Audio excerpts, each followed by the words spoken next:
أعوذ بالله من الشيطان الرجيم بسم الله الرحمن الرحيم الحمد لله رب العالمين الرحمن الرحيم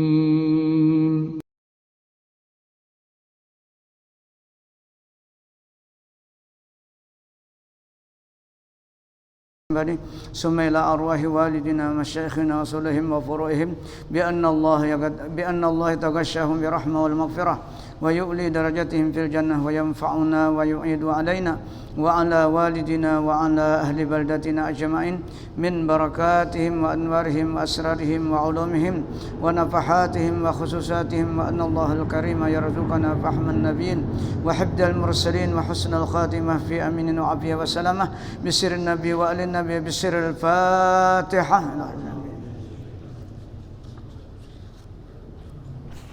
إياك نعبد وإياك نستعين الصراط الذين أنعمت عليهم غير المغضوب عليهم. A'udzu billahi minasyaitonir rajim. Bismillahirrahmanirrahim.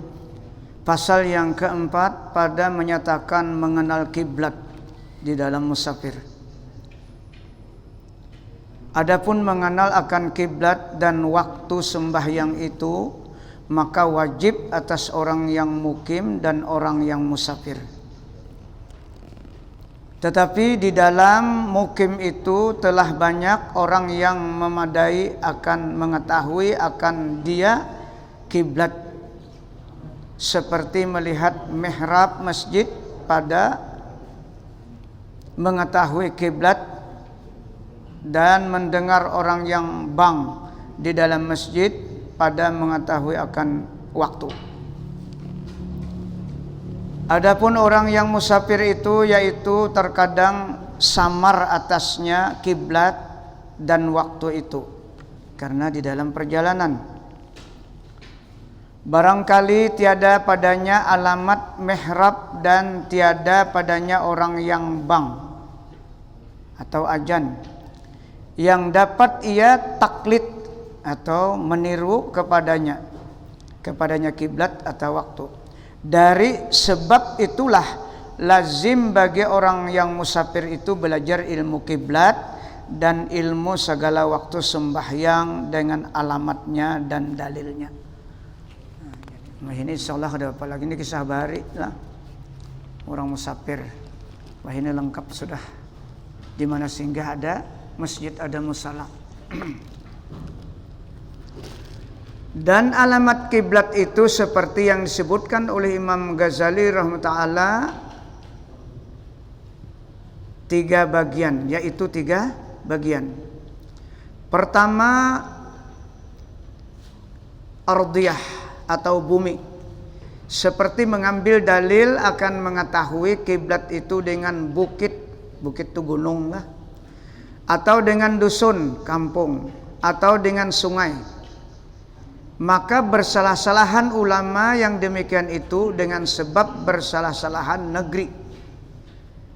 Maka sugianya diketahui pada tempat perhentian dan tiap-tiap perjalanan dan tiap-tiap dusun dan tiap-tiap negeri itu akan alamat kiblat itu, yaitu dengan dipelajarinya daripada orang yang bisa pada tempat, orang yang biasa pada tempat itu, atau ditanyakannya kepada orang yang duduk pada tempat itu, atau dengan melihat akan mihrab masjid pada dusun itu. Jika mudah ia pergi melihat kepadanya tempat kiblat tadi adalah atau dusun, atau mengambil dalil akan kiblat itu dengan kubur orang yang ditanam pada tempat itu atau barang sebagainya. Kubur kan dalam menghadap kiblat itu apa? Membujurlah awak. Itu kiblatnya. Itu yang pertama. Jadi bumi alamatnya untuk mengenal kiblat itu bumi. Yang kedua,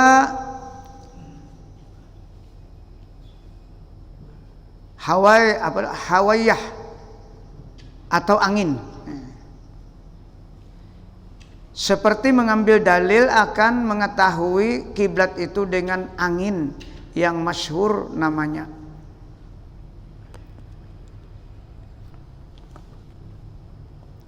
Yang diketahui tiap-tiap satu nama angin itu dengan alamat yang di dalam Baitul Ihrab, Baitul Ibrah, pedoman nih lah Ibrah nih, Baitul Ibrah. Ibrah itu jarumnya, pedoman. Yang di dalam pedoman. Dan bersalahan pula alamat kiblat itu dengan bersalah-salahan negeri dan bersalah-salahan tempat perjalanan orang yang musafir itu. Maka sugianya bagi orang yang hendak musafir itu bahwa mengetahui akan alamat yang demikian itu. Dan sebaik-baik alamat kiblat bagi orang yang musafir itu yaitu pedoman yang dimuafakatkan akan dia pedoman dengan mihrab yang sah pada tiap-tiap negeri dan tiap-tiap dusun. Dan sugianya bagi orang yang musafir itu melihat akan pedoman itu pada tiap-tiap waktu supaya mengambil dalil akan mengetahui kiblatnya itu dengan dia kiblat tadi lah. Jadi sebelum tulak tuh kita mengelihati dulu masjid lah kiblat. Tapi kita di sini kada perlu itu. Ini zaman Bahari pangkisahnya nih lah. Karena kisah Bahari. Cuma kita ini membaca sejarah orang cara mengenal kiblat pada saat musafir di zaman dahulu. Kalau wah ini kada mungkin lagi, semuanya sudah lengkap. Dan sebenar-benar ilmu yang mengetahui akan dalil kiblat itu yaitu ilmu falak. Maka sugianya orang yang berkehendak mengetahui akan alamat kiblat yang tahqiq bahwa ia belajar ilmu falak itu supaya yakin hatinya akan yang menunjukkan alamat kiblat itu. Tetapi belajar ilmu falak itu yaitu fardu kifayah, bukan fardu ain. Seikung yang cukup sudahlah. Seperti membuat tanggal itu kan ilmu falak juga. Maka jika tiada kuasa ia belajar ilmu falak itu, memadalah ia taklid atau mengikut akan mihrab yang telah didirikan oleh orang yang dahulu-dahulu yang mengetahui alamat kiblat itu dengan ijtihadnya. Dan memadai pula ia taklid akan orang yang mengetahui ilmu falak yang menunjukkan ia akan mengetahui kiblat itu dengan ijtihad ilmunya itu. Dan jika bersalahan ijtihad orang yang mengetahui ilmu falak itu dengan mihrab masjid yang dahulu-dahulu itu, maka sugianya engkau tilik akan zon yang di dalam hatimu kepada mana-mana yang berat atau cenderung hatimu kepada salah satu daripada keduanya itu. Maka itulah kiblatmu, wallahu a'lam. Nah, mana nang yakin kita? Atau kiblat kah atau menurut nang ahli ilmu falak tadi kah? Itu yang kedua. Syarat mengenal kiblat. Yang ketiga samawiyah. Alamat kiblat dari samawiyah atau langit. Seperti mengambil dalil akan mengetahui kiblat itu dengan bintang atau dengan bulan atau dengan matahari. Maka yaitu terbagi atas dua bagian. Ini nang orang, kalau kita di sini nang orang berjalan di padang hutan lah. Nang berpikir anak sembahyang nih. Di padang bondrong berjalan kadang melihat hanya langit yang dilihat waktu sampai. Nah, itu tadi alamatnya. Matahari atau bulan kemana cenderungnya. Jadi yang dimaksud apa? Alamat kiblat dari matahari. Pertama, alamat kiblat pada siang hari, maka alamat itu matahari. Dan sugianya bagi orang yang berkehendak musafir bahwa ia menilik akan matahari pada waktu zuhur dahulu daripada musafirnya itu. Nah, jadi sebelum tulak tuh kita canggang dulu ke atas lah berarti matahari. Ini kisah bahari inilah. Mau ini kan perlu lagi nang itu. Artinya orang bahari itu sulitnya memikirkan hendak, karena orang bahari itu kan pila musafir nah dipikirkan itu ibadah. Sembahyang itu nah dipikirkan. Jadi sampai diceritakan tentang kiblat ini lah. Ada kita ini kan nyaman sudah. Pila singgah dilanggar di masjid tempat penyinggahan, jadi tidak ada masalah lagi. Ada orang bahari kada. Jadi ijtihad orang bahari itu luar biasa jasa mereka lah. Jadi hendak tulak melihati dulu matahari kemana arahnya.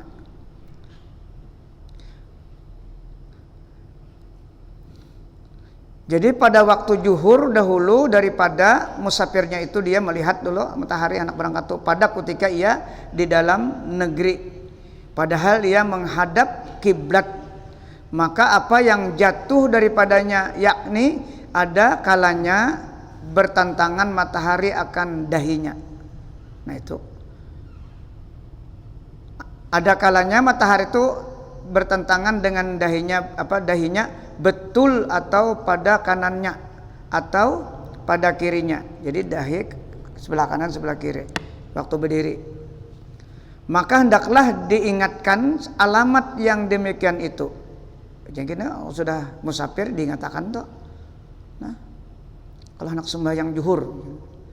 Maka apabila ia musafir, maka tiap-tiap waktu zuhur itu dibuatnya akan yang demikian itu.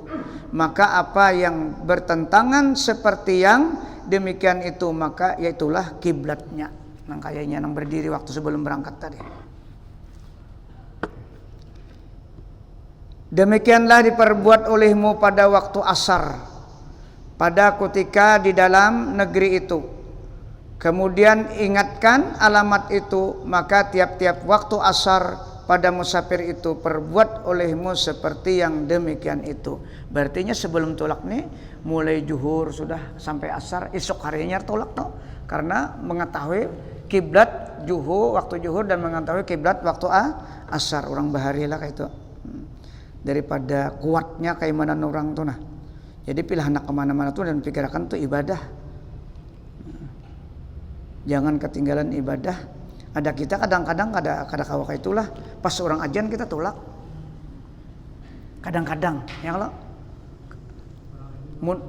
mun kita nang atur kawaja musafir tuh sebelum sembahyang dulu aja berangkat. Tapi pun kita 4 orang ada kawa ya lo kan. Tapi munnya kompak aja jamaah tuh jangan berangkat dulu sebelum sembahyang. Karena kita di perjalanan ini kada tahu. Ya Rasulullah kan musafir itu apa? Al-musafir nisful ajab. Perjalanan itu separuh ajabnya kena. Macam-macam musibah, perasaan dan sebagainya. Kada tahu umur kita, kada tahu. Jadi kalau sudah kita mencamkan niat dalam hati, setiap waktu ingin melaksanakan ibadah. Nah, kada terbuai, kada ingat terus on ibadah itu nah.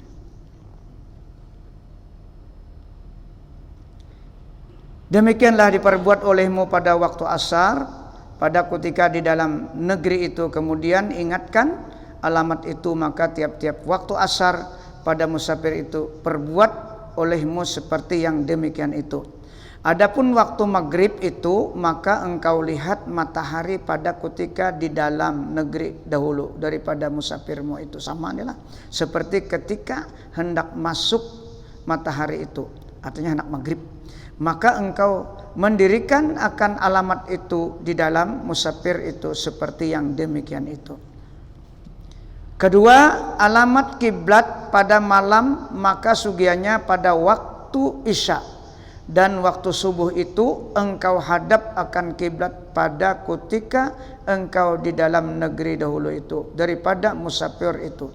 Apa yang engkau hadap pada hadapanmu itu daripada bulan atau bintang, maka engkau jadikan akan dia bulan dan bintang tadi alamat di dalam musafirmu itu menjadi kiblat. Dan berkata Imam Ghazali rahimahullah, pamahma tu'lamu hajil adillah, falahu an yu'awwila 'alaiha fa in bana lahu annahu akhta min jihatil qiblah ila jihatin ukhra minal jihatil arba' fayambagi an yaqdiya.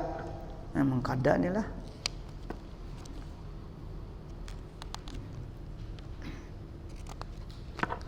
Fayambagi an yaqdiya wa inin harafa an haqiqati muhajatil qiblah walakin lam yakhrut an jihatiha lam yalzamhu al qada'u. Artinya maka manakala diketahui akan segala dalil kiblat yang tersebut ini, maka harus baginya memegang atasnya. Megang atasnya dalil kiblat. Maka jikalau nyata baginya bahwa ia tersalah daripada pihak kiblat itu kepada yang lain daripada pihak kiblat itu, yaitu kepada setengah pihak yang empat, barat, timur, selatan, utara, itu lah. Nah, empat nih. Nah, jadi kalau kiblat itu pasti kan barat ya lah, timur pasti ke barat arahnya kiblat itu. Kalau tak salah, pas disasalanya nang empat tuh luput. Nah itu berarti mengkada nang kita gawe itu nang waktu musafir.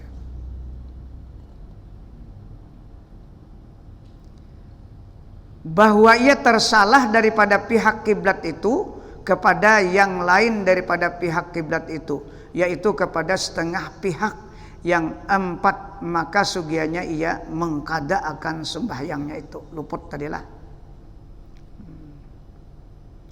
Dan jikalau berpaling ia daripada membetuli kiblat itu kepada pihak kanannya sedikit atau kepada pihak kirinya sedikit, tetapi tiada keluar hadapnya itu daripada pihak kiblat, niscaya tiada lazim akan dia qada. Artinya kada mengkada.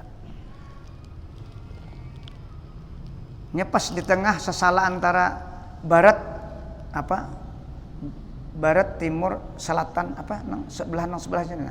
Di tengahnya tuh nang luput. Tapi kalau sedikit menganan kita biasanya kalau kiblat nang kada tahu tuh ambil ke kanan sedikit kalau kada lah. Nah, ambil ke kanan sedikit. Jadi kita nang kada melihat Ka'bah nih kada diwajibkan kita harus pas di Ka'bah itulah. Yang penting bagiannya aja. Karena kita zon aja. Lain kalau orang di Makkah kada sah sembahyang bila kada menghadap kiblat karena melihat Ka'bah.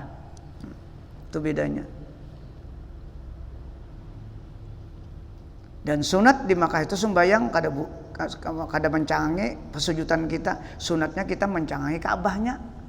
Kalau di sana sembahyang, ya kita di sini kan sunatnya mencangangi tempat nang sujud kita itu. Nah, itu bedanya. Ini karena muktamad bagi Imam Ghazali rahmatullah itu bahwasanya orang yang jauh daripada Masjidil Haram itu yaitu memadai ijtihad akan kiblat membetuli pihak Ka'bah. Ijtihadnya membetuli. Maka tiada ditaklif, tiada diberati oleh syara, yakni tiada diberati oleh syara bagi ijtihad orang yang jauh daripada Ka'bah itu bahwa membetuli akan ain Ka'bah. Artinya kada kawa kita langsung nang pas kana tuh ada kawa. Berapa jaraknya kita di sini? Tapi yang penting kita mengarah ke barat yang sudah ada ukurannya lah. Nang kayak kita di sini semalam kan ada perubahan nih. Yang pertama tuh ada perubahan. Tapi insya Allah sahaja ada apa-apa. Karena kada terpaling misalnya itu. Cuma sedikit lah bagi sir. Kita ini zon aja, kada nang pastinya zon.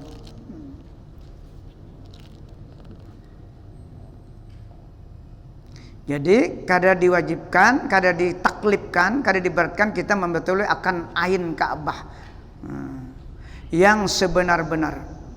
Dan hanya saja diberati akan dia ain Ka'bah itu bahwa jangan keluar kiblatnya itu daripada pihak Ka'bah itu. Bersalahan orang yang hampir dengan Ka'bah itu, yang dapat ia melihat akan Ka'bah itu, yaitu diberati atau ditaklif akan dia yang melihat tadi menghadap akan ain Ka'bah itu. Ya kita sembahyang di Makkah tuh nah.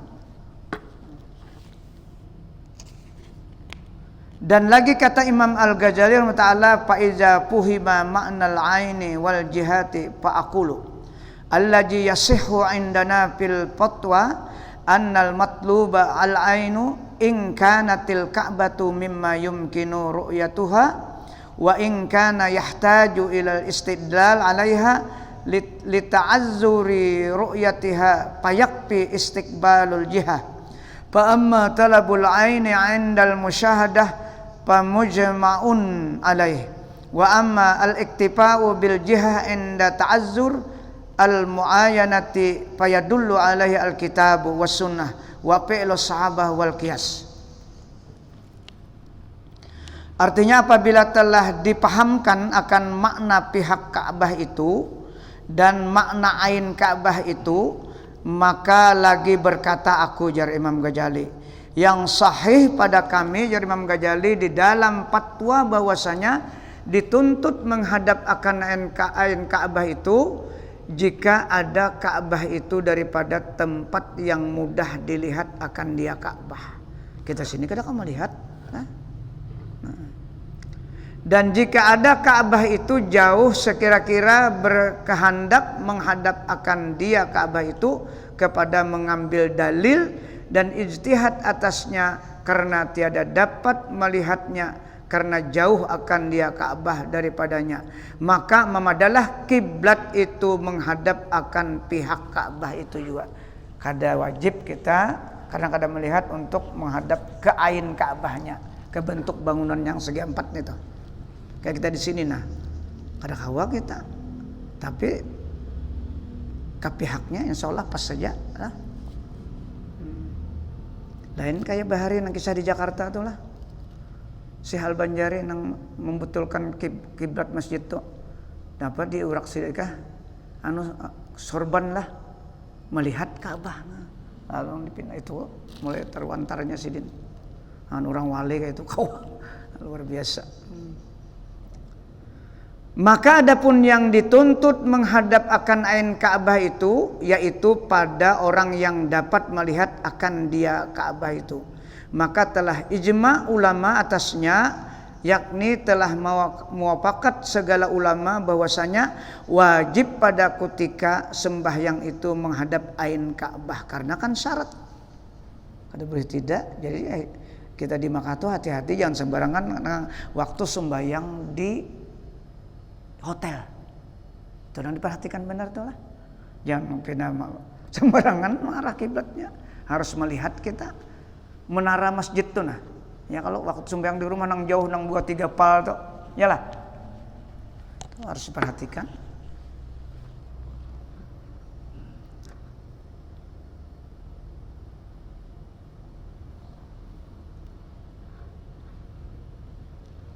Sekira-kira dapat ia melihat akan Ka'bah itu dengan matanya, seperti ada ia di dalam Masjidil Haram atau ada ia di atas Jabal Abu Kubais yang di dalam negeri Makkah itu. Adapun memadai dengan menghadap pihak Ka'bah itu pada ketika uzur, tidak mungkin melihat akan dia Ka'bah itu, maka telah menunjukkan atasnya oleh kitab yakni Al-Quran dan sunat yang yakni hadis Nabi SAW, perbuatan sahabat Nabi kita SAW, yaitu qiyas. Adapun dalil Al-Quran itu yaitu firman Allah Subhanahu wa taala, wa haitsuma kuntum fawallu wujuhakum syatrah. Artinya, dan barang di mana kamu maka hadapkan muka kamu dalam sembahyang akan syatral Masjidil Haram, yakni akan pihak Ka'batullah.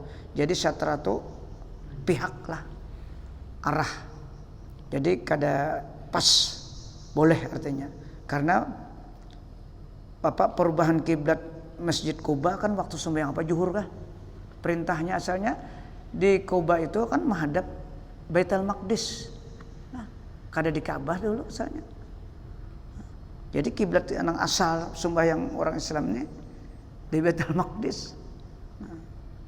Dan berkata Imam Al-Ghazali, "Wa man qabala jihatal Ka'bah yuqalu qad walla wajhahu syatraha."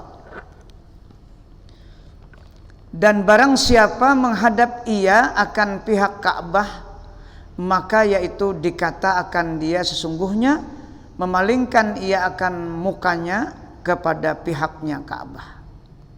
Adapun dalil hadis itu yaitu sabda Nabi sallallahu alaihi wasallam,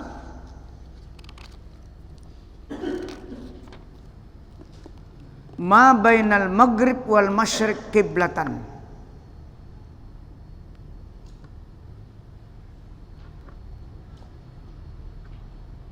Artinya barang yang di antara masyrik dan maghrib itu yaitu kiblat, yakni bagi orang Madinah.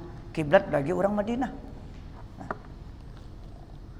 Dan berkata Imam Ghazali rahimahullah, "Wal maghribu yaqau ala yamini ahlil Madinah wal masyriku ala yasarihim. Faja'ala Rasulullah sallallahu jami'a ma yaqau bainahuma kiblatan wa musahatan al-Ka'bah la tafi'u bima bainal masyriq wal maghrib wa innama yafi bidzalika jihatuha."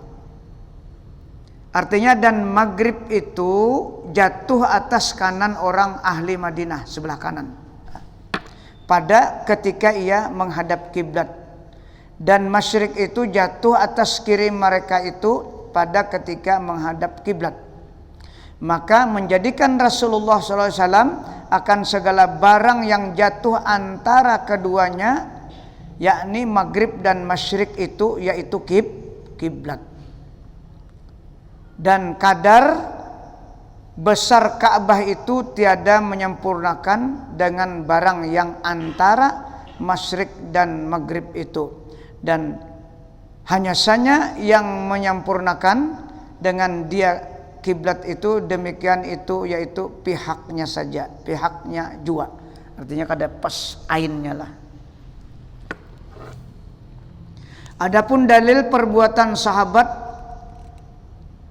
Nabi kita SAW itu yaitu yang diriwayatkan oleh Imam Ghazali rahimahullah daripada beberapa ulama dengan katanya, "Inna ahlal masjidi Quba kanu fi salati subuh bil Madinah mustaqbilina li baitil maqdis mustadbirina al-Ka'bah li'anna al-Madinata bainahuma faqila lahum al-ana qad huwilatil qiblatu ilal Ka'bah fastadaru fi asna'is salati min ghairi talabi dilalah walam yunkir alaihim wa summi masjiduhum jal qiblatain wa muqabalatul ain minal Madinah ila Makkah la tu'rafu illa bi adillati handasiyah yatulu an-najru fiha fa kaifa adraku zalika 'alal badihah fi asna'is shalah wa fi zulmatil lail."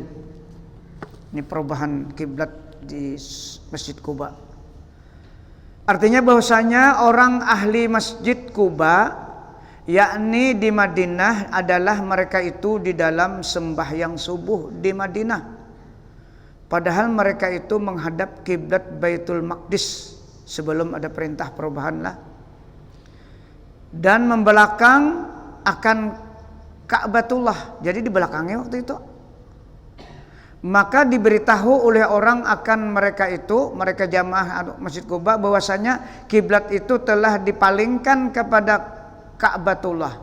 Maka lalu berpaling mereka itu menghadap Ka'bah kepada Ka'batullah pada pertengahan sembahyang mereka itu, sembahyang subuh itulah, dengan tiada menuntut mereka itu akan dalil dan tiada ditegurkan atas perbuatan mereka itu, dan dinamakan masjid itu akan masjid kiblatain, dan menghadap ain Ka'bah daripada negeri Madinah kepada negeri Makkah itu tiada diketahui akan dia melainkan dengan beberapa dalil handasiyah yakni dengan beberapa dalil orang yang mengetahui. Jadi nang medahkannya insinyur lah.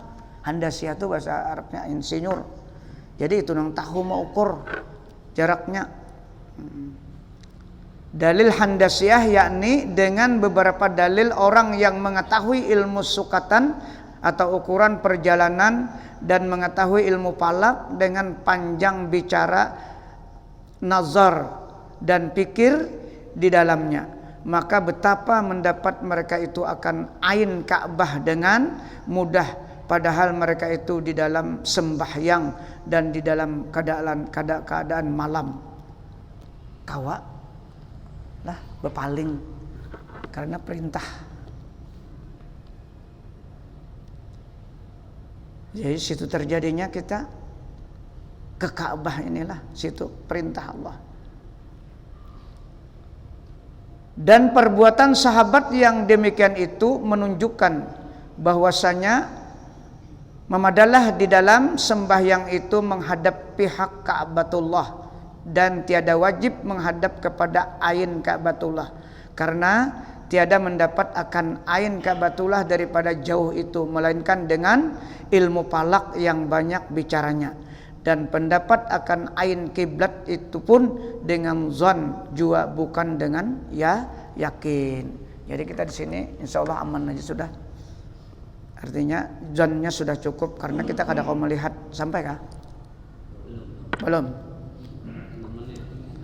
Adapun dalil qiyas maka yaitu disebutkan pula oleh Imam Ghazali rahimahullah dengan katanya, wa ammal qiyasu fa huwa annal hajata tamassu ila istiqbal wa bina'il masjidi fi jami'il aqtaril ard wa la yumkinu muqabalatul aini illa bi ulumi handasiyah lam yaridis syar'u bin najri fiha bal rubama yujjaru an ta'ammuki fi ilmiha fa kaifa yambani amru syar'i alaiha fa ya'suru wujudul alimi fiha fa yajibu al-iktifa'u bil jihati lid darurah. Artinya, dan adapun dalil qiyas itu maka yaitu bahwasanya segala hajat itu sangat berkehendak kepada menghadap kiblat, dan setengah hajat